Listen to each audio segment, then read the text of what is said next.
Okay, so let's see.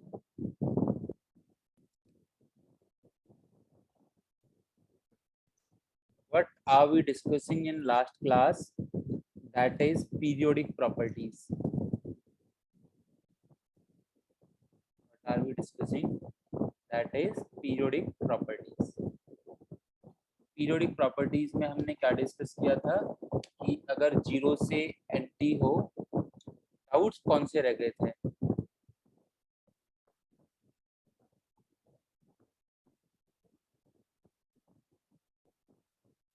NCERT के ले लेते हैं, लास्ट में ले लेते हैं, एनसीईआरटी के डाउट्स ले लेते हैं एक साथ.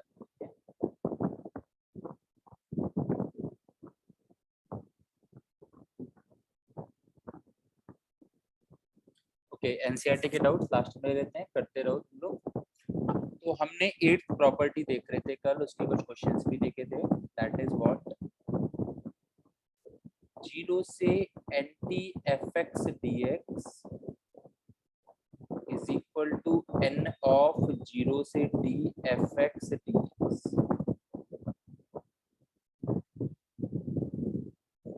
नॉइस ज्यादा तो नहीं आ रहा ना, थोड़ा सा ही आ रहा है? बहुत ज्यादा है. वेट,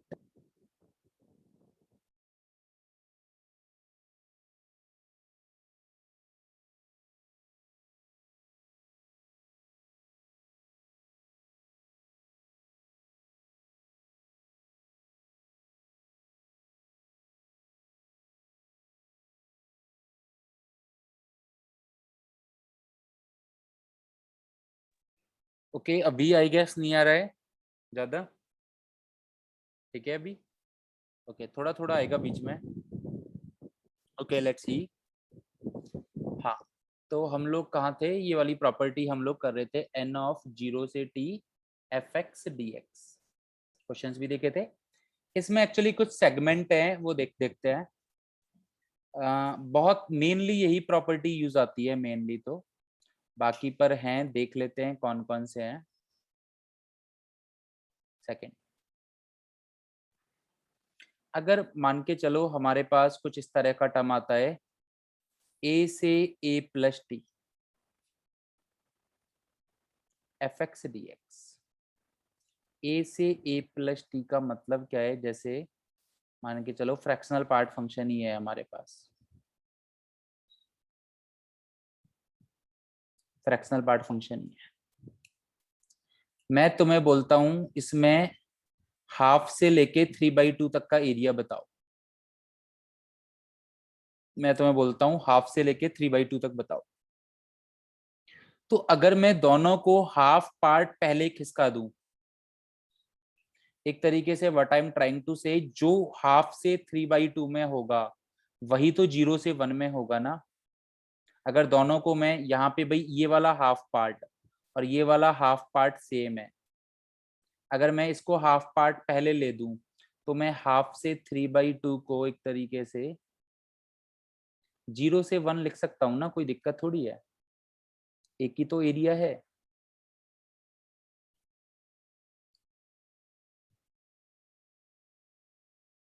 करेक्ट, क्योंकि ये आधा पार्ट और ये आधा पार्ट इक्वल है. So what is the property saying कि ए से ए प्लस टी है, तो हम इसे डायरेक्टली जीरो से टी लिख सकते हैं. ए से ए प्लस टी है तो हम इसे डायरेक्टली जीरो से टी लिख सकते हैं. बट समझने वाली बात ये नहीं है. समझने वाली बात क्या है मेनली, ये वाली बात समझने, ये तो एक हो गया. प्रॉपर्टी मेन ये है, ए से a plus n t f x d x अगर हमें दिखता है तो हम इसे क्या लिख सकते हैं? जीरो से एन टी. और इसे भी क्या लिख सकते हैं? एन ऑफ जीरो से t f x d x. N of zero से t f x d x.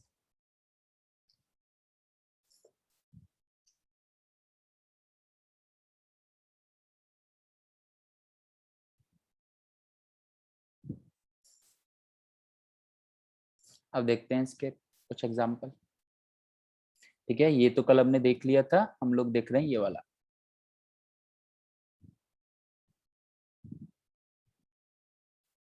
तो जैसे मान के चलो, मैं तुम्हें देता हूँ, फ्रैक्शनल पार्ट से स्टार्ट करते हैं। 1/3 से 1/3 से मैं तुम्हें देता हूँ 61/3।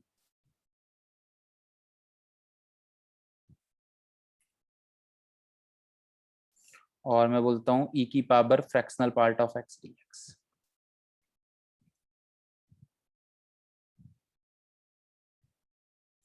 अब भाई तुमने देखा यार, फ्रैक्शनल पार्ट ऑफ एक्स है, फ्रैक्शनल पार्ट ऑफ एक्स तो किससे सॉल्व होगा? ये तो भाई पीरियोडिक वाली प्रॉपर्टी से ही सॉल्व होगा। तो तुम इसे कैसे लिख सकते हो? तुम इसे लिख सकते हो 1/3, और एक तरीके से इसे लिख सकते हो 1/3 प्लस 20 ई की power fractional part of x d x. भाई अब जीरो से तो है नहीं तुम्हारे पास ये, तुम्हारे पास ये इससे तो है नहीं, जीरो से एंटी तो है नहीं, है टी के टर्म में तो है नहीं, कुछ ना कुछ ऐड भी हो रहा है। डायरेक्टली अगर होता तो कर लेते, मतलब इस तरह की कोई प्रॉपर्टी बन रही है।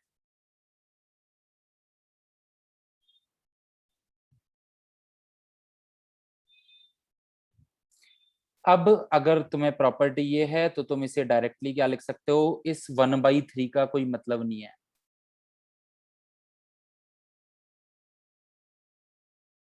अभी हम देख ही चुके हैं, तुम डायरेक्टली लिख सकते हो 20 n 0 से t e की power fractional part of x dx।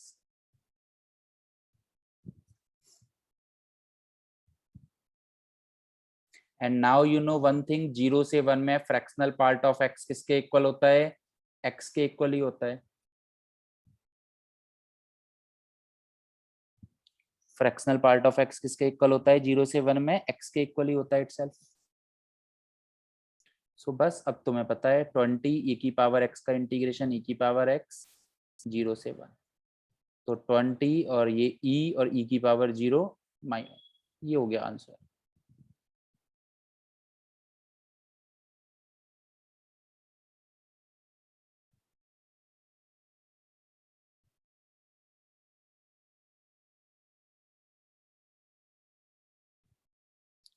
तो इस तरह के क्वेश्चंस मतलब हैं रेयर, बट पूछे जाएं अगर, तो फिर इसके अलावा कोई और दिमाग लगता नहीं।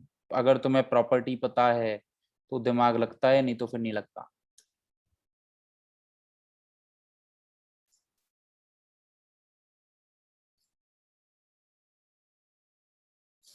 और एक एग्जांपल देखते हैं। π/2 से L से 27 π/2 mod of sine x d x.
Preetinder, you are attending class hair?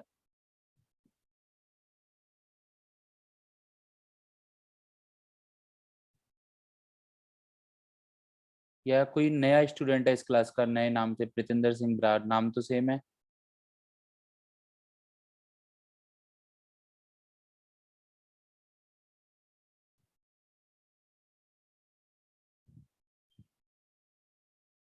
Otherwise मैं रिमूव करता हूँ, मुझे ये मैसेज करके रिप्लाई करो, अदरवाइज मुझे रिमूव करना पड़ेगा।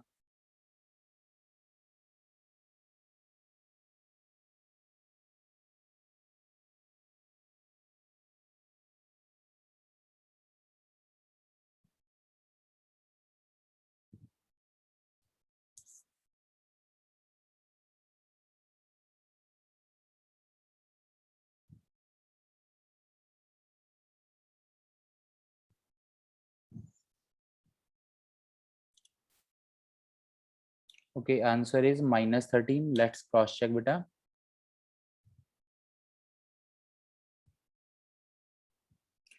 13, ओके ओके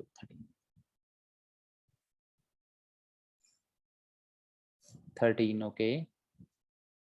चलो क्रॉस चेक कर लेते हैं एक बारी। Mod of sine x periodic function है, पीरियोडिक फंक्शन है, प्रॉपर्टी तो पीरियोडिक की लगेगी, पर यार यहाँ पे जीरो नहीं है। अगर जीरो से एंटी होता तो पहली वाली लग जाती, ये तो कुछ शायद दूसरी वाली प्रॉपर्टी लग सकती है। तो π/2 और ये हो जाएगा भाई साहब 13π + π/2 mod of sine x dx।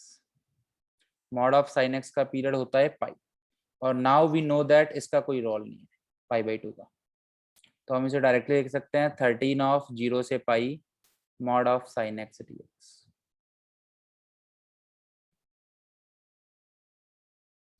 Zero से पाई में साइन कैसा होता है? पॉजिटिव। साइन पॉजिटिव होता है तो मॉड का कोई काम नहीं, साइन पॉजिटिव होता है तो मॉड का कोई काम नहीं। साइन एक्स का इंटीग्रेशन क्या होता है? माइनस कॉस एक्स, जीरो से पाई। पाई रखेंगे तो -1 माइनस माइनस प्लस हो जाएगा, जीरो रखेंगे तो 1 बट माइनस माइनस प्लस हो जाएगा दोबारा से। Answer is 26 not 13।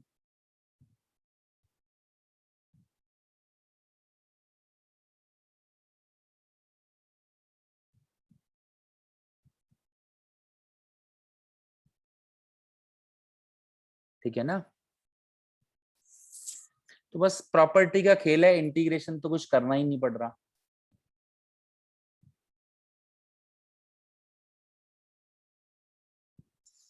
इसी के जैसे ही थर्ड वाली में और थोड़ा सा चेंज है भाई, ए से बी प्लस एंटी। अब ये सेम नहीं है, दोनों ए और बी सेम नहीं है।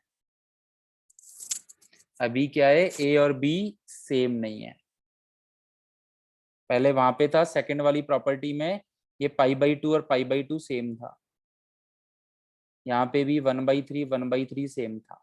ए से ए, ये ए सेम था। यहाँ पे थोड़ा सीन चेंज है।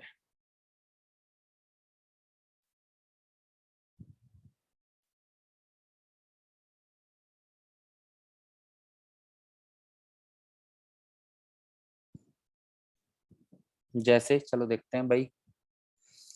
जैसे मैं क्या बोलता हूँ कि पहले इसको देख लेते हैं, लिखेंगे कैसे, सॉरी। इसे मैं लिख सकता हूँ ए से बी और बी से बी प्लस एंटी। लिख सकता हूँ या नहीं? ब्रेक कर दिया मैंने, बीच में कहीं बी होगा तो मैंने ए से बी प्लस एंटी को कैसे लिख दिया? ए से बी और बी से बी प्लस एंटी।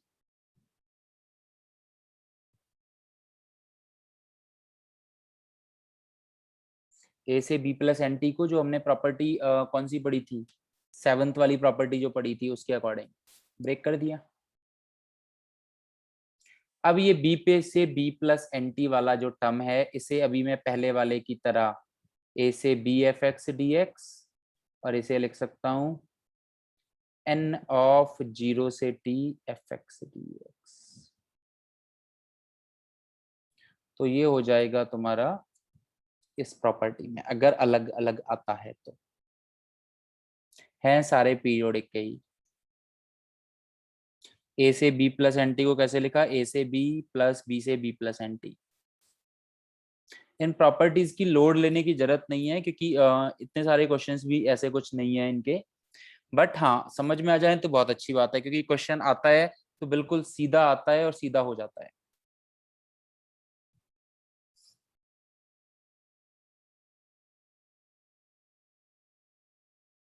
जैसे भाई एग्जांपल देखते हैं। if I'll say 1/4 1/4 से ले लो तुम 53/3 और fractional part of x dx।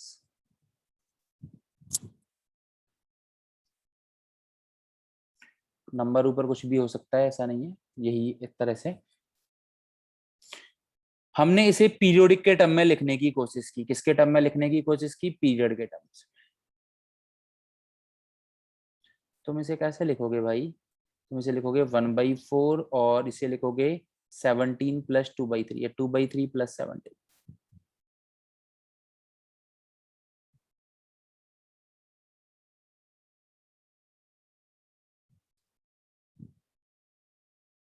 कुछ कुछ दिखा, इस जैसा ही खेल है।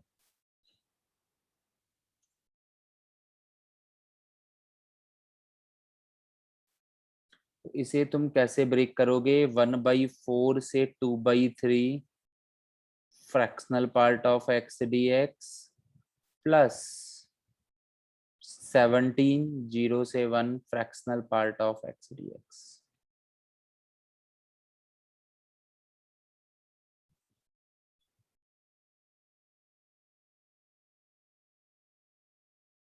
a से b fx dx। भाई समझ लो, मैं नहीं बोल रहा रटो, मैं नहीं बोल रहा रट लो, मैं बोल रहा हूँ समझ लो प्रॉपर्टीज को। a से b प्लस एन को कैसे लिखा? अब यू नो दैट 1/4 से 2/3 में fractional part of x itself x के इक्वल होगा, क्योंकि 0 से 1 वाला का टास्क है और ये भी 0 से 1 वाला टास्क है, ये भी x dx होगा। भाई 1/4 से 2/3 एक तरीके से 0 से 1 के बीच में ही तो है ना, 1 से बाहर तो है नहीं। तो बस हो गया काम। x²/2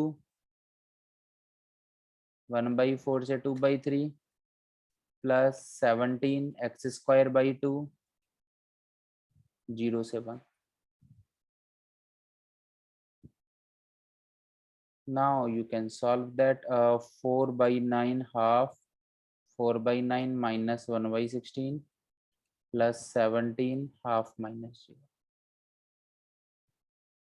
सॉल्व तुम कर ही सकते हो पूरा।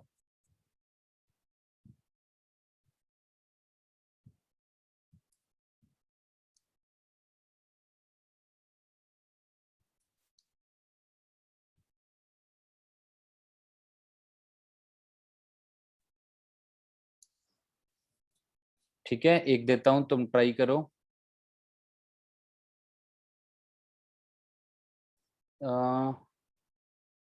एक पहले हल्का सा देता हूँ। 5/6 से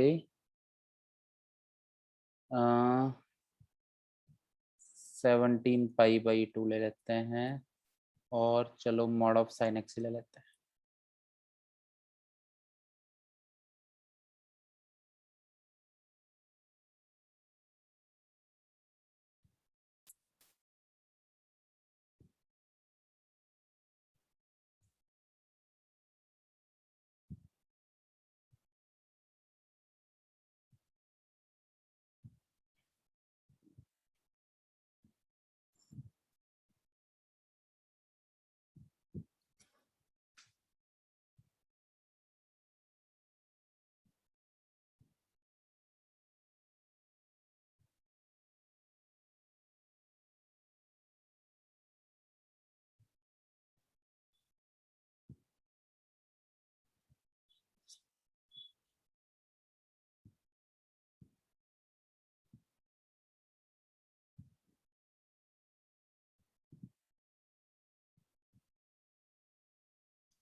अब सभी को लग रहा होगा पहले तो इजी इजी टास्क चल रहा था, एकदम से लास्ट में ये piecewise mod British integer, इन सब ने डेफिनेट इंटीग्रेशन का माहौल खराब कर दिया।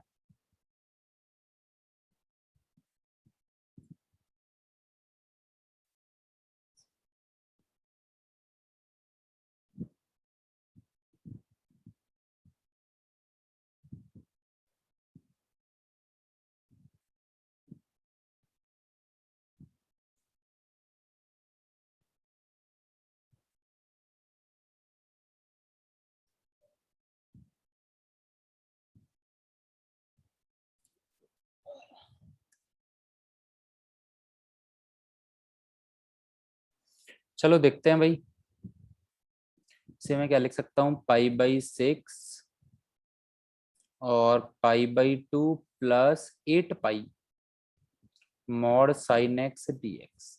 यस, चेक कर लेते हैं आंसर। तो प्रॉपर्टी से मैं इसे क्या लिख सकता हूँ, पाई/6 से पाई/2 mod sine x d x plus 8 of 0 से pi mod sine x d x.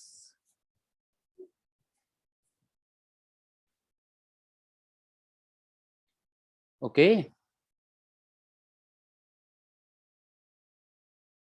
Yes yes, check कर लेते हैं answer.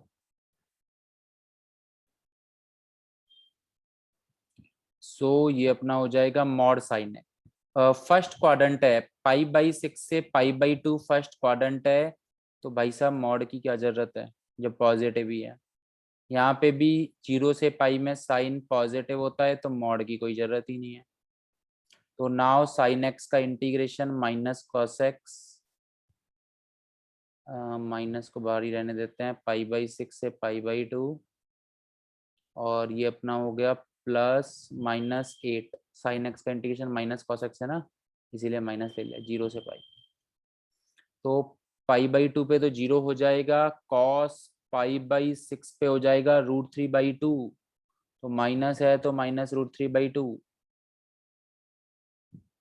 Cos pi -1, cos 0 -1, minus minus plus, तो 8 और 2 16, ये आंसर होगा 16 माइनस √3/2। चेक कर लो भाई। साइन एक्स का इंटीग्रेशन कॉस एक्स नहीं होता, minus cos x, sorry sorry sorry sorry sorry, minus cos पाई/6 हो जाएगा, सॉरी सॉरी सॉरी, 0 माइनस ये होगा, तो बिल्कुल ठीक है, 16 प्लस √3/2।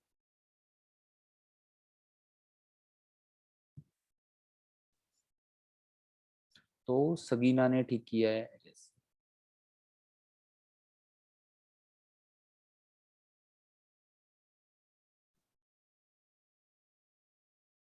एक और एग्जांपल दे रहा हूँ, करो। 0 से 32 पाई/3 square root of 1 plus cos 2x dx। 0 से 32 पाई/3 square root of 1 plus cos 2x dx। यहाँ पे मैं ये एक चीज सभी को बता देना चाहता हूँ, 1 प्लस कॉस 2x क्या होगा, 2 कॉस स्क्वायर x होता है। और हम जब वेरिएबल का स्क्वायर रूट लेते हैं तो मॉड में आता है, ना कि ये। तो 1 प्लस कॉस्ट, इस तरह से भी क्वेश्चन आ सकता है, इसीलिए मैंने ये भी दिया है। तो 1 plus cos 2x is √2 mod cos x, not √2 cos x। क्योंकि किसी भी वेरिएबल का स्क्वायर रूट मॉड x होता है, ना कि x के इक्वल। हाँ, अगर पता होता है हमें पॉजिटिव नंबर का कर रहे हैं तो कोई फाइट नहीं होती। सो नाउ ट्राई करो, फिर देखते हैं।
ज्योतिका बिल्कुल ठीक है।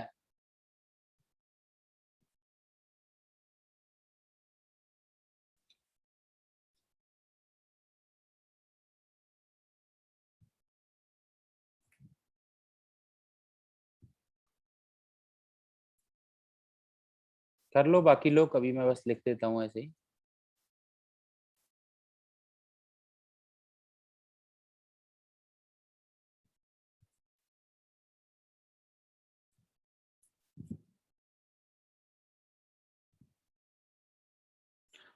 और ये वाले क्वेश्चंस डायरेक्टली एडवांस लेवल में काउंट होते हैं, डायरेक्टली मेंस में भी नहीं। मेंस में भी अगर आता है तो इससे पहले वाली जो 7th प्रॉपर्टी है उसी से आ जाता है। 8th वाली प्रॉपर्टी डायरेक्टली एडवांस में काउंट होती है। अच्छे अच्छे क्वेश्चंस बनते हैं, ये प्रॉपर एडवांस का क्वेश्चन बनता है ये। क्योंकि ये जनरली ना तो लोग काफी बार पढ़ाते ही नहीं, पीरियोडिक प्रॉपर्टी में केवल यही पढ़ा के छोड़ देते हैं। पीरियोडिक प्रॉपर्टी में ज्यादातर ये वाली स्टार्टिंग वाला ये टर्म पढ़ा के छोड़ देते हैं।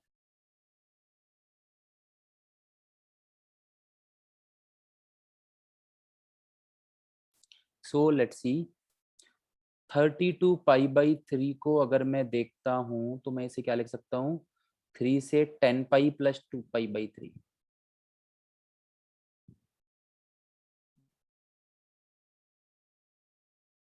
अब a से b प्लस एन टी, ए से b प्लस एन टी, तो ये हो जाएगा 0 से 2 पाई/3 mod cos x d x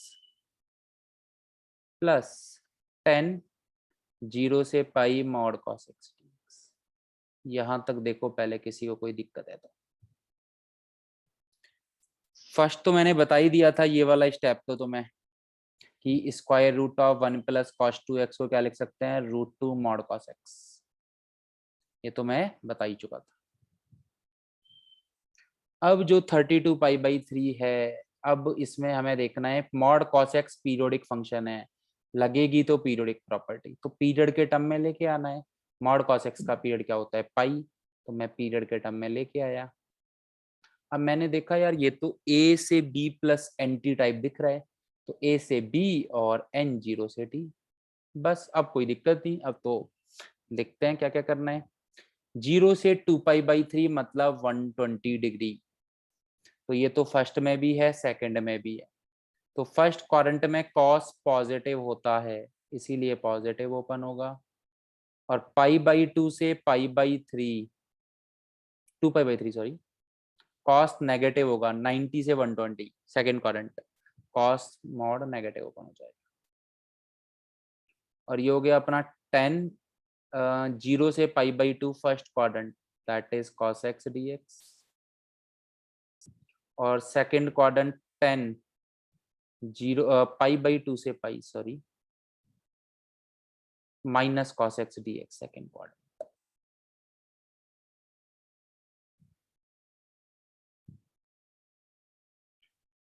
अब इसे अपन सॉल्व कर सकते हैं। तो √2 कॉस एक्स का इंटीग्रेशन साइन एक्स 0 से पाई/2 माइनस कॉस एक्स का साइन एक्स पाई/2 से पाई/3, 2 पाई/3 सॉरी, प्लस 10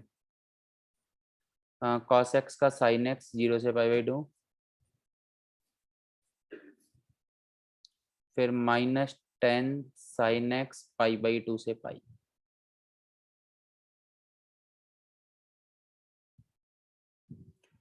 अच्छा, ये लास्ट वाला टर्म नहीं समझ में आया तुम्हें, लास्ट स्टेप ना, ठीक है। देखो, mod cos x, mod cos x, mod cos x कहाँ पे 0 के इक्वल होगा, कॉस एक्स जहाँ पे एक्स क्या है पाई/2, कहाँ पे 0 के इक्वल होगा, जहाँ पे एक्स क्या है पाई/2। तो 0 से पाई/2 में कॉस कैसा होता है, पॉजिटिव, तो इसीलिए कैसा ओपन होगा, पॉजिटिव। पाई/2 से 2 पाई/3, 2 पाई/3 मतलब 120 डिग्री, पाई/2 से 2 पाई/3 is second quadrant. Second quadrant में कॉस कैसा ऊपर कैसा होता है, कॉस सेकंड क्वाड्रेंट में सोचो, नेगेटिव। अगर अंदर वाला नेगेटिव ओपन आएगा तो मॉड कैसा ओपन होगा, नेगेटिव। सिमिलरली 0 से पाई, ये वाला देखते हैं। मॉड कॉस एक्स कहाँ पे 0 के इक्वल होता है, पाई बाई 2। तो 0 से पाई by 2 is first quadrant. First quadrant में कॉस कैसा होगा, पॉजिटिव, तो मॉड कैसा ब्रेक होगा, पॉजिटिव। पाई बाई 2 से pi, that is second quadrant. Second quadrant में मॉड कैसा होगा, नेगेटिव, तो सॉरी कॉसेक्स कैसा होगा, नेगेटिव, तो मॉड कैसा ब्रेक होगा, नेगेटिव। देखो समझ आया या नहीं। और ये 10 10 दोनों का मल्टीप्लाई वाला टर्म है, ठीक है। तो मॉड वहां पे ब्रेक होता है जहां पे 0 के इक्वल होता है। सो बस √2 sine pi by 2 is 1, sine 0 is 0, sine 2 pi by 3 120 degree, that is √3/2 और -1 प्लस 10 1 - 0 -10 0 -1। तो 10 और 10 20 22 √2 22 माइनस √3/2 या 22 √2 माइनस √3/2। तो देख लो इसे समझने में किसी को कोई दिक्कत।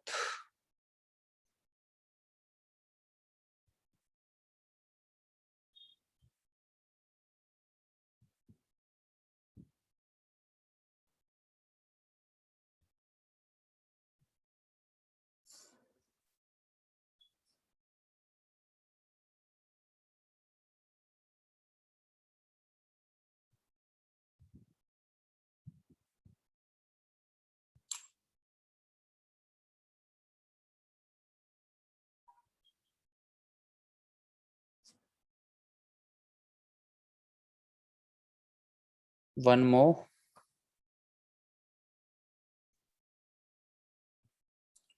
प्रूव दैट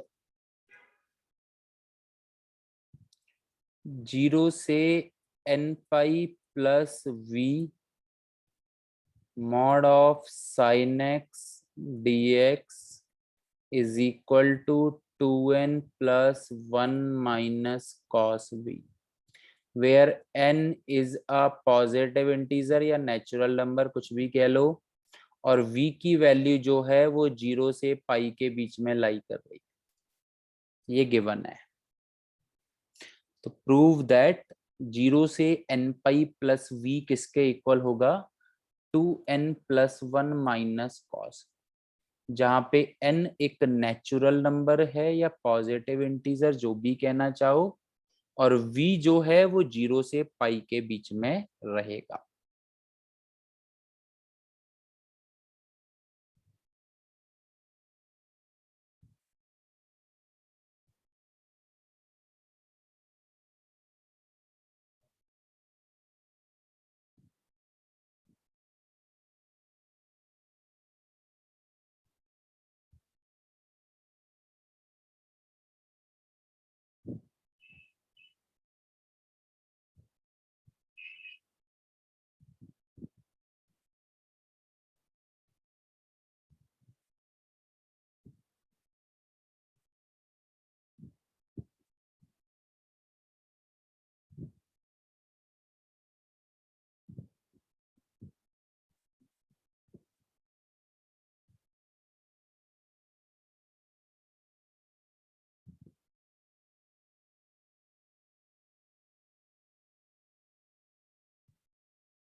चलो देखें। तो भाई मॉड ऑफ साइन एक्स ये तो पीरियोडिक फंक्शन है और ये दिख रहा है, तो मैं इसे क्या अभी प्रॉपर्टी जो पड़ी है उससे ऐसे नहीं लिख सकता, mod sine x d x plus n zero से pi mod sine x d x. Variable देख के कंफ्यूज क्यों हो रहे हो भाई? ए से b plus n t, that is zero से बी और एन जीरो से टी।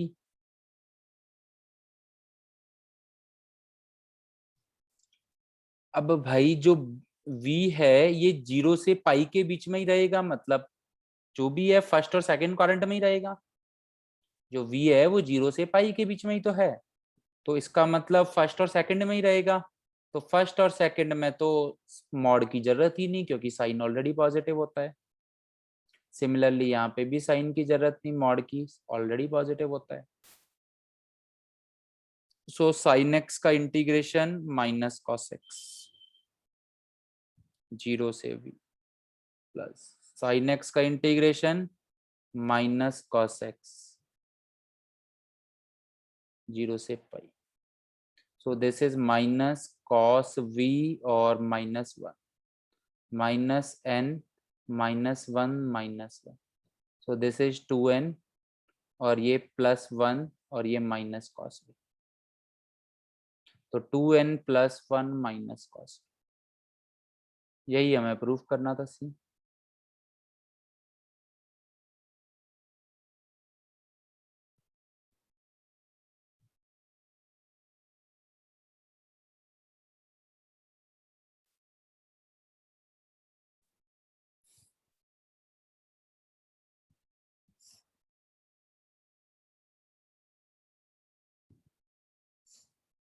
कोई दिक्कत?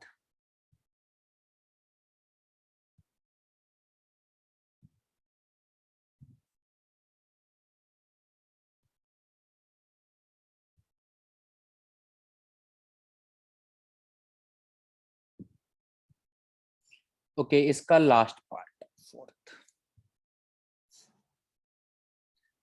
दैट इज अगर तुम्हारे पास आ जाए एम टी से n t f x d x. Obviously period पता है तुम्हें टी फंक्शन का। जैसे मैंने तुमसे पूछ लिया, एग्जाम्पल लिख रहा हूँ साथ के साथ, 10 से 50 fractional part of x d x. मतलब दोनों में पीरियड पता है तुम्हें, यहाँ पे भी 50/1 है, यहाँ पे भी 10/1 है। तो देखो कैसे करेंगे, मैं इसे क्या लिख सकता हूँ एक तरीके से, देखो एम टी और एन टी है, एम टी और एन टी। तो क्या मैं इसे ऐसे नहीं लिख सकता, जीरो से एन टी माइनस जीरो से एम टी? बात तो वही है, जीरो से एन टी में से क्या सब्ट्रैक्ट कर दिया, जीरो से एम टी। तो क्या मिलेगा, एम टी से एन टी तो मिलेगा।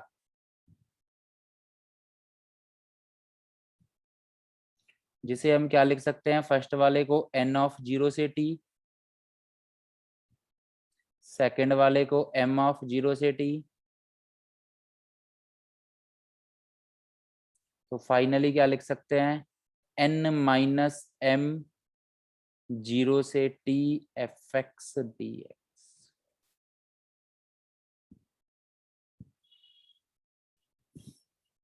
समझ लो भाई, देखो समझ में आ रहा है या नहीं?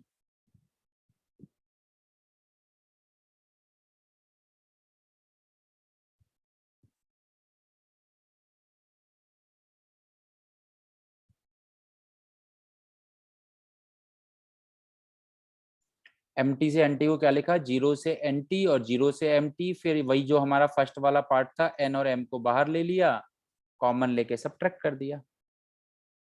तो बस इसी क्वेश्चन में हम यही अप्लाई कर देंगे directly, n minus m zero से t, t is one fractional part of x d. Now we know that fractional part की जरूरत है नहीं, क्योंकि 0 से 1 में fractional part of x x के इक्वल होता है 40 एक्स स्क्वायर अपॉन 2, 0 से 1 40 इंटू हाफ दैट इज 20। ये आंसर हो गया।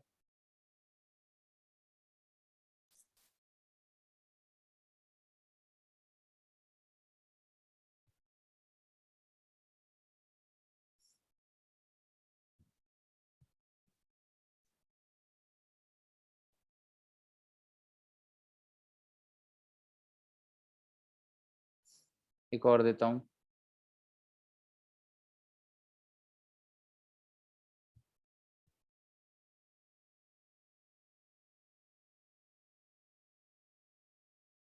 अ, 4 पाई से 36 pi mod of cos x dx।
Zero तो नहीं आएगा भाई, कुछ गड़बड़ की है तुमने, देखो।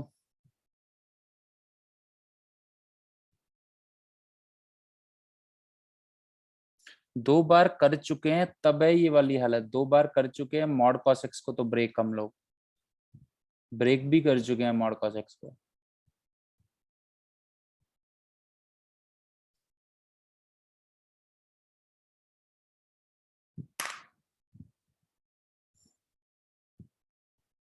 तो इस वाली प्रॉपर्टी से इसे लिखेंगे कैसे? इसे हम लिखेंगे 36 माइनस 4 जीरो से pi mod of x d x. पहले ये समझ लो, फिर उसके बाद देखते हैं। आंसर ना तो 32 सही है, नहीं देख लेते हैं, चेक कर लेते हैं। 32, 96, 64 चेक कर लेते हैं।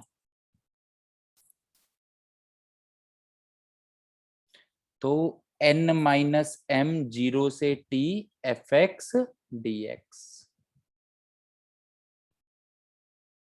ठीक है, अब देख लेते हैं मॉड cos x कहाँ पे ब्रेक होगा, पाई बाई 2 पे। और कैसे ब्रेक होगा? ये होगा 0 से पाई बाई 2।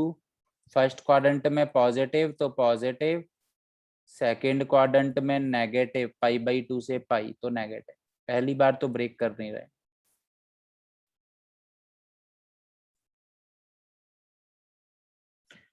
अब cos x का इंटीग्रेशन होगा sin x 0 से पाई बाई 2 माइनस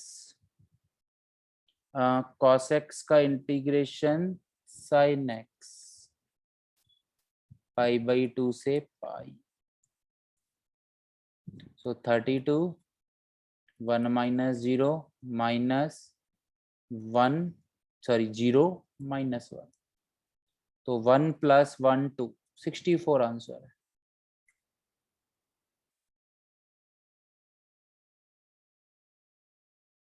देखो मॉड cos x चौथी पांचवी बार कर रहे होंगे कम से कम मॉड cos x को ब्रेक। उसमें भी कराया था मैंने, प्रॉपर्टी 7 में भी मॉड cos x का क्वेश्चन कराया था, और प्रॉपर्टी 8 के भी सारे सेगमेंट में कराया अलग।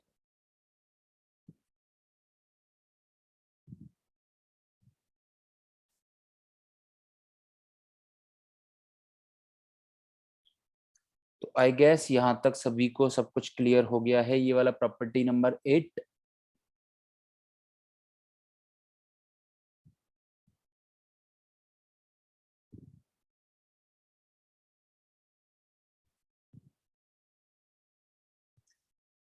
चलो तो आज के लिए हम लोग इतना ही रखते हैं, नया कल ही स्टार्ट करते हैं, होमवर्क की बात कर लेते हैं। Homework, I will send you a CPP4 जो प्रॉपर्टी 7 और प्रॉपर्टी 8 से रिलेटेड है, तो ट्राई दैट। ठीक है, बाकी आई गेस CPP3 तक सभी ने कर ही ली है। यस बिल्कुल, मिससेलेनियस करनी है, 7th चैप्टर करना है, पूरा करना है 7.8 को छोड़ के। फिर 1 या 2 लेक्चर का काम है, 2 लेक्चर में हमारा सिलेबस खत्म हो जाएगा इसका, सॉरी डेफिनेट इंटीग्रेशन एंड हो जाएगा। तो फिर हम मिससेलेनियस के डाउट्स, सॉरी NCERT की 7.11 और मिससेलेनियस के डाउट्स देखेंगे।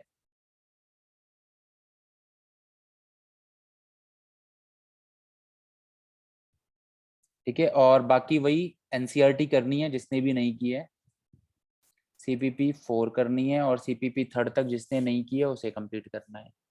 ठीक है, और मंडे को हमारा पेपर रहेगा। काफी लोग क्या है कि आते नहीं कल, फिर भूल जाते हैं। मंडे को हमारा पेपर रहेगा डेफिनेट इंटीग्रेशन का, जितना भी हो जाएगा मतलब। ठीक है, सो this is it. Anything else, किसी को कुछ कहना है?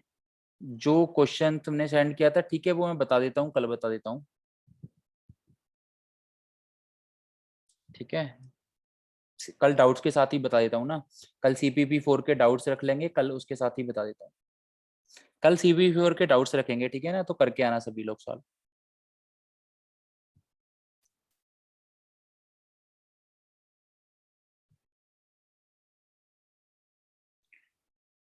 ओके, रिकॉर्डिंग सेंड कर दूंगा। ठीक है, ठीक है, रिकॉर्डिंग थोड़ी देर में ही सेंड कर दूंगा।